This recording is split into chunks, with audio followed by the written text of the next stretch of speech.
ceci est l'épisode bonus numéro 1 de la saison 1, le désencombrement automnal, ou comment prendre soin de soi, simplifier, changer sa vie. Vous débarrasser de l'énergie encombrante est l'un des meilleurs moyens que je connaisse pour découvrir et manifester la vie que vous voulez. Cette citation est de Karen Kingston, une spécialiste en Feng Shui. L'automne est considéré comme une saison féminine à cause de son énergie descendante et tumultueuse. Découvrez dans cet épisode le sens caché de la saison automnale, ce qui se passe en cas de déséquilibre émotionnel, ce qu'est le désencombrement réellement, comment désencombrer votre vie pour prendre soin de vous, simplifier et changer votre vie. Hello ladies, l'automne est là. À chaque nouvelle saison, je constate que j'évolue et que je me rapproche de plus en plus de la déesse que je veux devenir. Si vous me suivez depuis longtemps, vous savez que j'aime désencombrer à chaque changement de saison. Et actuellement, je désencombre ma vie pour qu'elle soit plus alignée avec la femme que je suis devenue et que je veux devenir. Donc, si vous vous sentez déprimé, angoissé, encombré, bloqué, vous avez l'impression de ne pas avancer dans la vie, le changement de saison est une invitation pour désencombrer. Et j'espère que ce premier épisode bonus va vous inspirer. Vu la période que nous vivons, il est nécessaire et indispensable de revenir à l'essentiel. Qu'est-ce qui se cache derrière l'automne? L'automne, c'est la saison de l'épuration. L'automne, c'est la période de transition entre la vivacité de l'été et le silence de l'hiver. C'est la période où on récolte. La terre se sépare de ses fruits et de ses feuilles. Elle s'endort doucement pour se préparer à son futur silence hivernal. L'automne, c'est la saison des couleurs chaudes. La nature se teint de rouge, d'orange, de marron et de jaune. Elle accueille un temps sec et froid, le vent et la pluie. L'énergie de l'automne est tumultueuse, elle arrache et épure. Elle nous pousse à ralentir, à faire de l'introspection et à voir plus clairement les choses. Elle nous pousse à faire face aux problèmes émotionnels non résolus afin de les résoudre et de lâcher prise. Elle nous encourage aussi à laisser partir l'inutile, le négatif et l'ancien. L'automne révèle ce qui est le plus précieux dans nos vies. Il nous donne une vision de qui nous sommes réellement. J'ai fait quelques recherches sur l'automne et j'ai découvert des choses très intéressantes en ce qui concerne la médecine chinoise traditionnelle. Je pense que vous allez être surprise. En médecine chinoise, l'automne est la saison de l'élément métal et des organes poumons, gros intestins. Le métal est associé au respect, à l'estime de soi ou à la valeur que nous nous donnons. L'émotion des poumons est le chagrin ou la tristesse. Là, vous vous dites le chagrin, mince. Et non, sachez qu'il n'y a pas d'émotions positives ou négatives. Toutes les émotions, quelles qu'elles soient, sont utiles dans notre vie. Le chagrin est une émotion importante car elle permet de purifier notre vie et de laisser partir l'inutile si elle est bien gérée. Parce que le problème, ce n'est jamais l'émotion. Le problème, c'est la gestion de l'émotion. Les poumons sont aussi associés à d'autres qualités comme la communication, la pensée claire, l'ouverture d'esprit, l'image de soi positive, l'habileté à se relaxer, à lâcher prise et à être heureux. Quelles sont les fonctions des poumons et du gros intestin? Les poumons, déjà, c'est un élément féminin ou yin. Les poumons fournissent de l'air à tous les organes et libèrent les toxines par l'expiration. Alors, elles ont d'autres fonctions, mais ça, c'est l'une des plus importantes. Son partenaire masculin est le gros intestin. C'est l'organe de l'élimination. Il aide le corps à éliminer les déchets. Si on ne prend pas soin de soi, ils n'arrivent plus à faire leur travail correctement. Du coup, on est plus vulnérable au rhume, à la toux, à l'essoufflement, à la congestion nasale, aux allergies, aux maux de gorge, aux infections bronchiques, à la constipation, à la diarrhée, aux douleurs abdominales. Qu'est-ce qui se passe en cas de déséquilibre émotionnel du métal ou des poumons. Lorsque l'énergie du métal est déséquilibrée, cela veut dire qu'on manque d'estime de soi. On a l'impression d'être indigne de X ou Y ou de démériter X ou Y. Alors, on compense en recherchant à l'extérieur ce qui peut nous donner de la valeur. Le travail, le titre, le statut, l'argent, un homme, des enfants, des accomplissements. Je pense que vous voyez de quoi je parle. Et on a du mal à lâcher prise certaines choses parce qu'on identifie notre valeur avec ces choses-là, qu'elles soient matérielles ou immatérielles. Une petite note, on peut toujours avoir ces choses-là et quand même rester insatisfaite.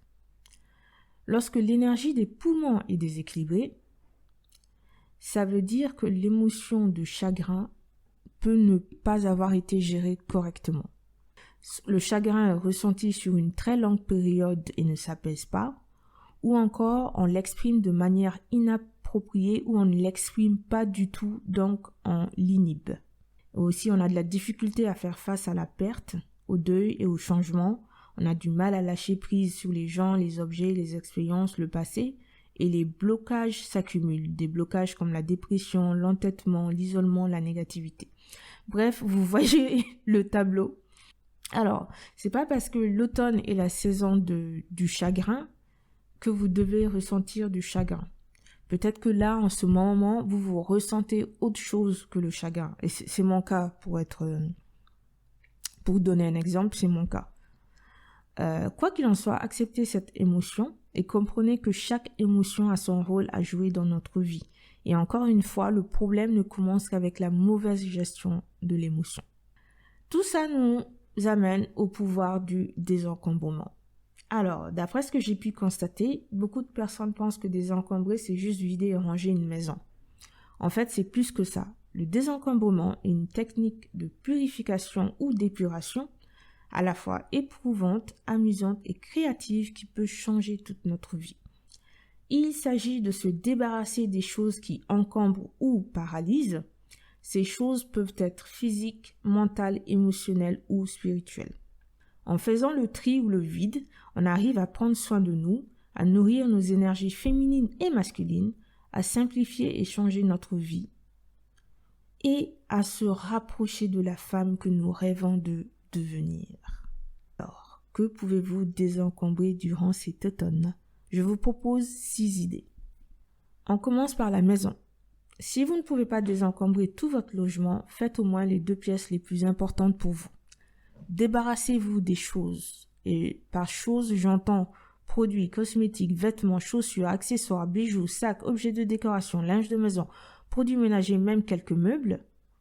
Débarrassez-vous des choses que vous n'aimez pas, qui ne vous correspondent plus, qui ne vous mettent pas en valeur et qui ne sont pas confortables, qui sont déchirés, usés, cassés, périmés, toxiques, qui sont doublants, qui sont inutiles, qui véhiculent un mauvais souvenir ou qui sont stressantes, qui vous rendent triste, qui vous empêchent de laisser partir le passé et d'aller de l'avant.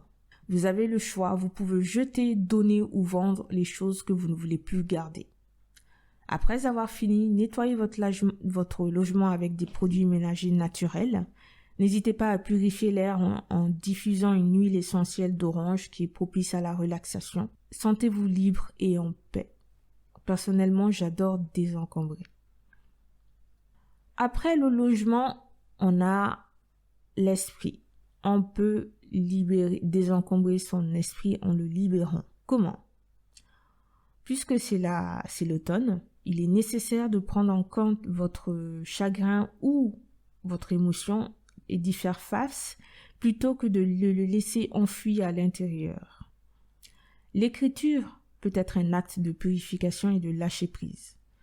Alors prenez un carnet et si jamais vous n'êtes pas trop écriture, vous pouvez prendre votre téléphone et enregistrer vos réponses au lieu de les écrire.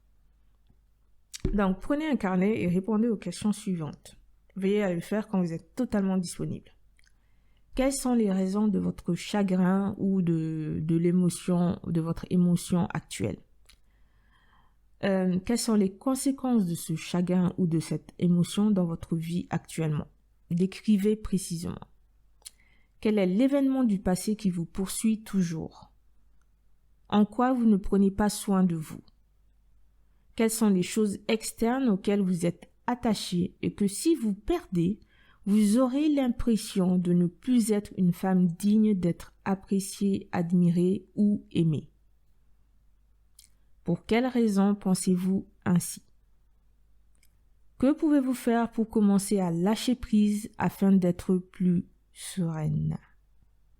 Laissez vos larmes couler si elles coulent. Les larmes symbolisent la libération. Vous pouvez prendre 10 minutes pour écrire tous les matins ou soirs, c'est à vous de voir. Troisième proposition, nettoyer et apaiser son corps. Alors, votre corps a accumulé des tensions dans le silence durant près de 3 mois ou depuis bien longtemps. Sachez que les tensions physiques s'accumulent à chaque fois que l'on vit une forte émotion et on ne ressent pas certaines d'entre elles. Donc, ne vous étonnez pas si vous ne ressentez pas de tensions physiques. Mais, par expérience, je peux vous dire qu'elles sont bien présentes. Pour vous aider à gérer votre chagrin ou toute autre émotion plus facilement, je vous conseille de prendre un rendez-vous avec un naturopathe ou un spécialiste des soins énergétiques comme le massage, le shiatsu, le reiki, l'acupuncture, la réflexologie, bref, il y en a tellement. Pour effectuer un soin, et ce soin est destiné à nettoyer le corps pour dissoudre justement ces blocages, ces tensions physiques ou émotionnelles. Et grâce au nettoyage, une bonne énergie va circuler dans le corps, il va guérir et revivre. Renseignez-vous et choisissez bien votre expert local. J'ai moi-même une naturopathe depuis plus de 3 ans maintenant et je peux affirmer que ces techniques et ces réflexions m'aident dans mon développement personnel. Peut-être qu'il vous faudra en tout 2 à 3 séances. Parlez-en avec votre expert et osez poser vos questions. Quatrième idée, purifier son corps.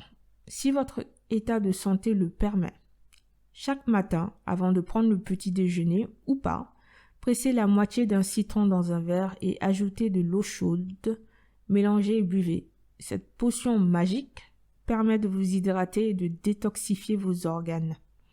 Et surtout, faites attention à ne pas abuser d'aliments qui stressent. Les aliments super frits ou très gras, les conservateurs chimiques, les colorants alimentaires, etc. Cinquième idée, faire le tri virtuel et physique. Alors, désinscrivez-vous de toutes les newsletters inutiles et que vous n'ouvrez jamais. Désabonnez-vous de tous les podcasts et chaînes YouTube que vous n'écoutez pas ou qui ne vous inspirent pas, y compris ce podcast. Si vous estimez qu'il ne vous apprenez rien et qu'il ne vous apporte rien, je suis la première à vous encourager à vous désabonner. Quittez tous les groupes Facebook ou qui ne vous apportent aucune valeur. Supprimez tous les mails inutiles et ceux que vous ne lirez jamais. Supprimez tous les fichiers. Par fichier, j'entends les dossiers, les applications, les vidéos inutiles de vos différents écrans. Que ce soit la tablette, l'ordinateur, les clés USB, le smartphone, bref. Puis, organisez vos documents et dossiers de manière à tout retrouver facilement. Pour les documents ou les papiers, jetez tout ce dont vous n'avez plus besoin. Vous pouvez scanner les plus importants et les stocker dans des espaces numériques comme Google Drive, Dropbox. Il y en a pas mal sur le marché maintenant. Pensez aussi à vous faire envoyer vos factures par mail pour éviter l'accumulation de documents dans votre logement. Idée 6, désencombrer ses finances. Si vous vous demandez très souvent pourquoi tout votre argent durement gagné disparaît si rapidement, il est temps de désencombrer vos finances. Alors, vous avez plusieurs comptes bancaires, faites un bilan. Est-ce que cela vous apporte une valeur ajoutée dans votre vie d'avoir différents comptes privés à vous toute seule? Attention, je ne parle pas du compte privé et du compte professionnel, c'est normal d'avoir un compte professionnel à part. Sinon, fermez celui qui vous avantage le moins. Si oui, alors pourquoi ne pas ouvrir un compte dans une banque en ligne ou une néobanque pour bénéficier de leur gratuité ou de leurs tarifs inférieurs? Parcourez vos relevés bancaires des 3 derniers mois. Identifiez tous vos abonnements ou paiements réguliers. Pour chaque abonnement ou paiement, répondez aux questions suivantes. Est-ce que j'ai réellement besoin de ce service ou est-ce que je l'utilise? Si vous ne l'utilisez pas, si vous n'en avez pas besoin, arrêtez le prélèvement immédiatement si c'est possible. Sinon, notez dans un carnet tous les services à supprimer à la date de fin et créez un rappel sur votre téléphone. 2. C'est un service indispensable. Ai-je besoin de toutes ces options ou je peux en enlever? Ou puis-je bénéficier d'un service similaire à moindre coût? Si vous ne pouvez pas enlever certaines options, n'hésitez pas à rechercher une offre similaire à moindre coût. Tout l'argent économisé grâce à ces actions peut être investi dans votre développement personnel ou vos vraies priorités. Résumons. L'automne est une saison passive qui invite à l'introspection et au lâcher-prise du passé. Son élément est le métal qui symbolise l'estime de soi. Ses organes sont les poumons qui représentent le chagrin. Le désencombrement automnal permet de prendre soin de soi, de simplifier et changer sa vie. Pour ce faire, il faut désencombrer votre maison en laissant partir ce qui ne vous sert plus, libérer votre esprit en regardant en face les raisons de votre chagrin, de votre manque d'estime de soi ou d'autres difficultés, libérer et apaiser votre corps par des soins énergétiques, faire un tri dans votre caverne numérique et administratif, diminuer vos charges en supprimant les dépenses inutiles. Le désencombrement permet de purifier votre vie pour pouvoir après mettre en place des rituels bien-être d'automne.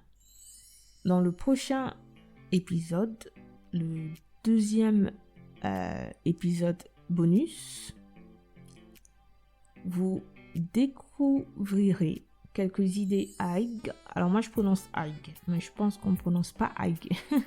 Je parle de la philosophie danoise du bonheur. Donc vous découvrirez quelques idées AIG pour accueillir l'automne et prendre soin de vous. C'est la suite du thème sur l'automne, alors ne ratez pas cet épisode.